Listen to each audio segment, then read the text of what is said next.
Welcome to the Liberated Feminine Podcast. I'm Lucy Lampe, your host, and in today's episode, I am pleading with you, baby girl. Sis, stop begging, stop chasing, stop forcing. I want to immediately take this a little deeper. Why do we beg? Why do we chase? Sure, we have, maybe attachment wounds, anxious attachment, a need to be validated because of our wounds.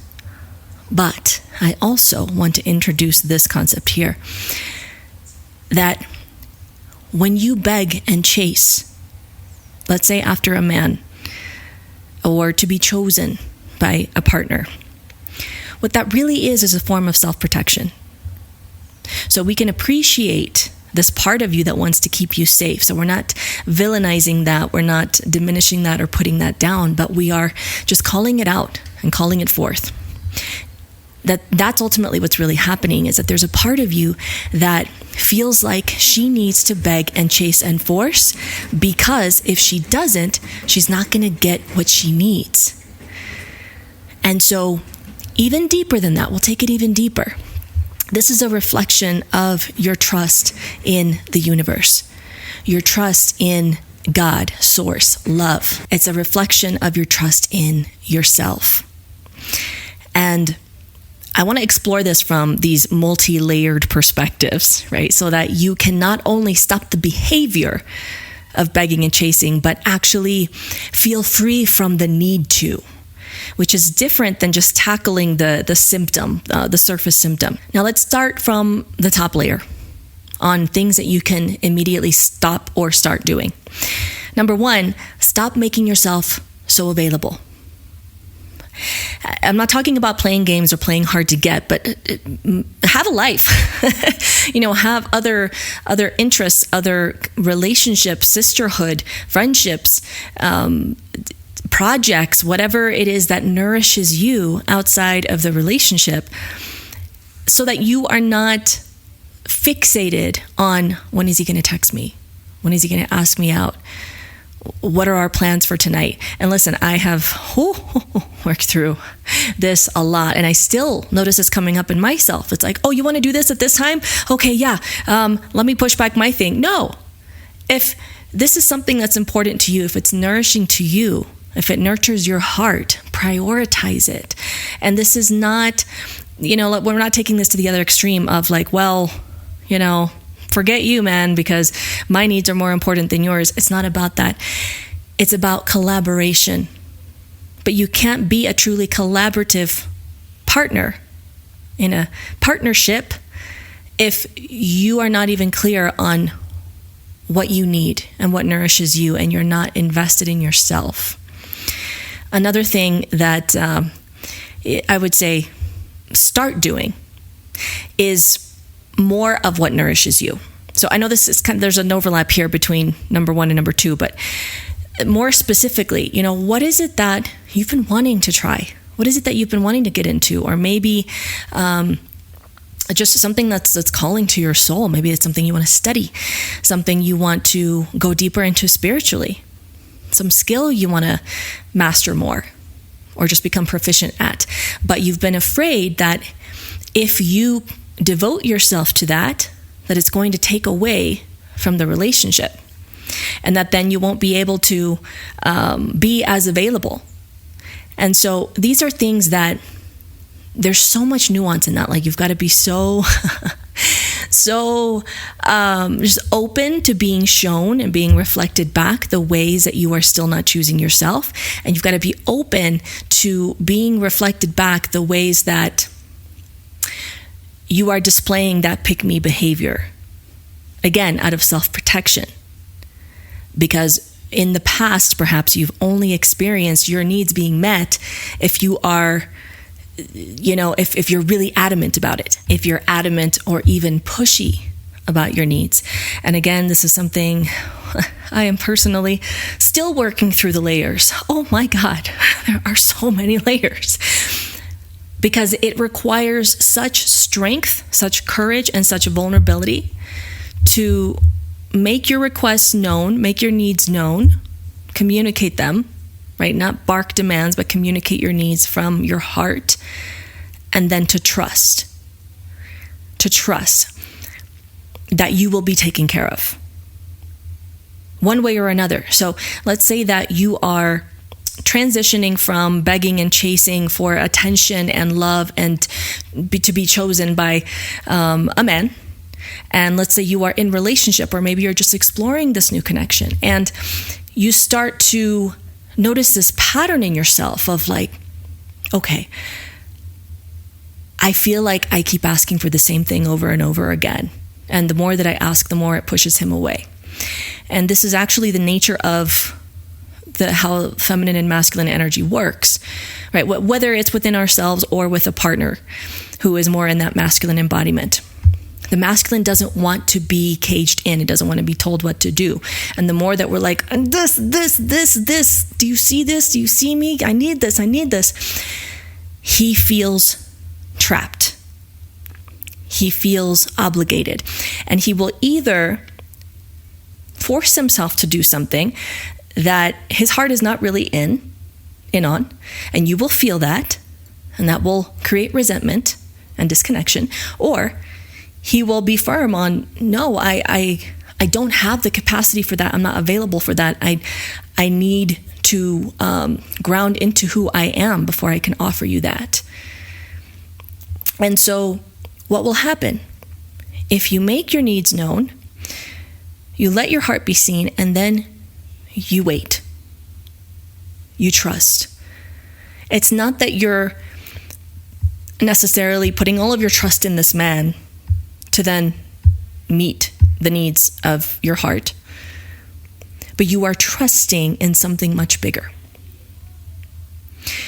You are trusting that this person that you're in relationship with will either expand in their capacity to meet your needs from a genuine place, or the universe will expedite the path, expedite the process to clear that out of your life so that you can align with a relationship and an experience of love that can provide what you're actually needing. Because I'm going to tell you something. The truth is, in this context, for example, one man's burden of responsibility is another man's privilege and pleasure and honor to provide. This doesn't mean that it will come with no effort, but it will come without this kind of forcing himself to be something that he is not. Now, another piece to this, stopping begging and chasing, is to, let's see, what are the best words to communicate this piece? To be open to the parts of yourself that you have not met yet. There is so much within us that we do not access until the environment, the relationship, the season, the circumstance presents it to us and calls that part of us forth. So another piece to this, that on a deeper layer will set you free from this need, this like eating away at you feeling of, I need to beg, I need to chase, I need to be the one to initiate, when deep down you actually don't want to be the one to initiate. You want to be initiated too. You want to be invited. And that is the nature of that whole feminine masculine dance, right? So if you want to experience more of that, this is another piece, is be open to the parts of yourself that you haven't met yet. In complete vulnerability, the part of myself that I have been meeting toe to toe in the most uncomfortable moments of this pregnancy that I'm in right now, I'm 7 months pregnant currently, has been the part of me that wants to abandon ship because she's afraid of abandoning herself again. And I feel in my body the difference between that reactive feeling that makes me want to abandon my vision for my life, abandon what I'm really devoted to, because she's afraid of repeating the past. Because if something even remotely familiar comes up, she's like, oh, I sniff that out. Danger, danger, danger. Get out before you get got again. And so if that's you too, I just want to encourage you to really be deeply present with that part of yourself that maybe you're aware of, but you haven't really met her yet. And you need to listen to her and see, what is it that you're most afraid of? And reassure her. For me, it's looked like, listen, I know you're scared. To this version of me, I know that you're afraid. I know that, you're scared of abandoning yourself again. You're scared that you're going to spend years in a certain season instead of weeks. And then you'll look back and say, wow, what was that? And then I reassure her, but it's okay. We're safe. This is not that. And we don't need to repeat those behaviors, because actually repeating those behaviors is going to reinforce that reality actually becoming true. So you have a sovereignty in your choice in that moment. And now the thing to remember about these parts of yourself that you meet, the uncomfortable ones, right? The ones that push you to your edge, that make you want to run away, that make you want to go back to old unhealthy patterns, is that it's not about making them go away, right? It's not about fixing something. It's about softening. For me, if I can just soften her edges, her little spikes that she's like, I need to be prickly again and armor up because I feel like this is going to become unsafe, so that you can then discern from your deeper wisdom and not your anxiety or your fear whether this actually is a place that is safe and aligned for where you want to be, where you are meant to be. Because as long as you are in the energy of begging, chasing, forcing, it's going to be really difficult to attune to that part of you, that deeper wisdom, that deep knowing. Because that anxiety and fear and that voice that's, like in the freak out reactive mode is going to be so loud and feel so viscerally present in your body that it's going to be harder to tune in to the quieter voice of that deep inner knowing.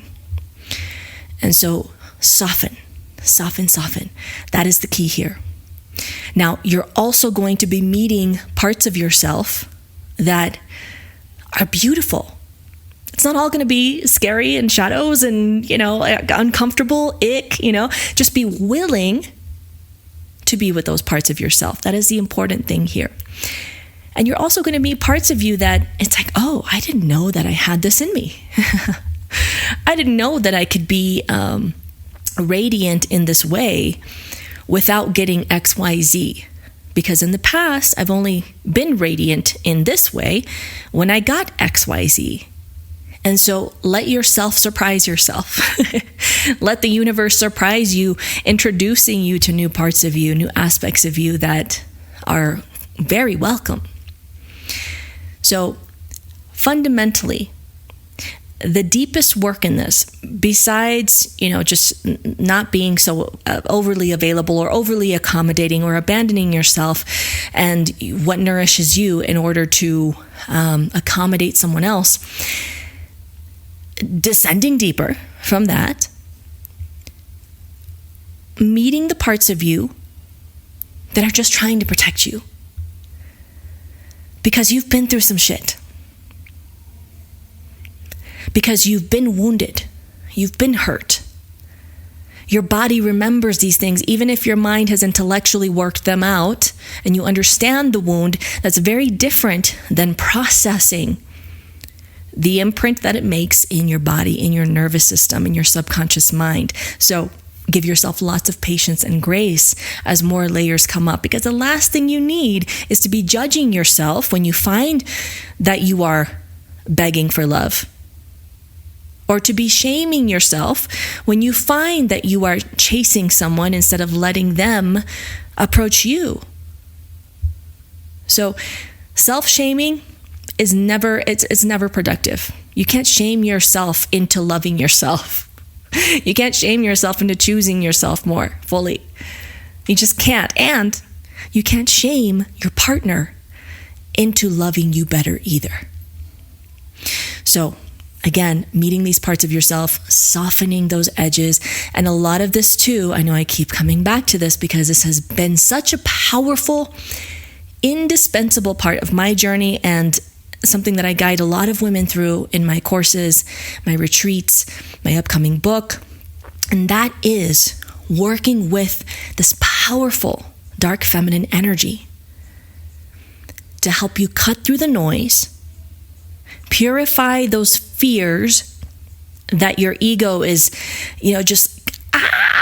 this is the only thing that's real, so that you can get down to the truth, to the deeper wisdom, so you can see more clearly and move forward with more clarity, more discernment.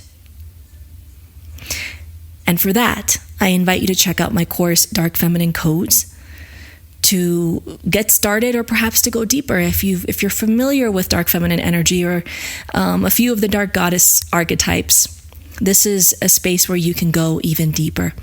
And it is something that I will continue adding to in the months and years to come. One of those staple offerings that just really, really lights me up. And I'm so excited to share it with you. So check that out in the link that is in this description of this episode.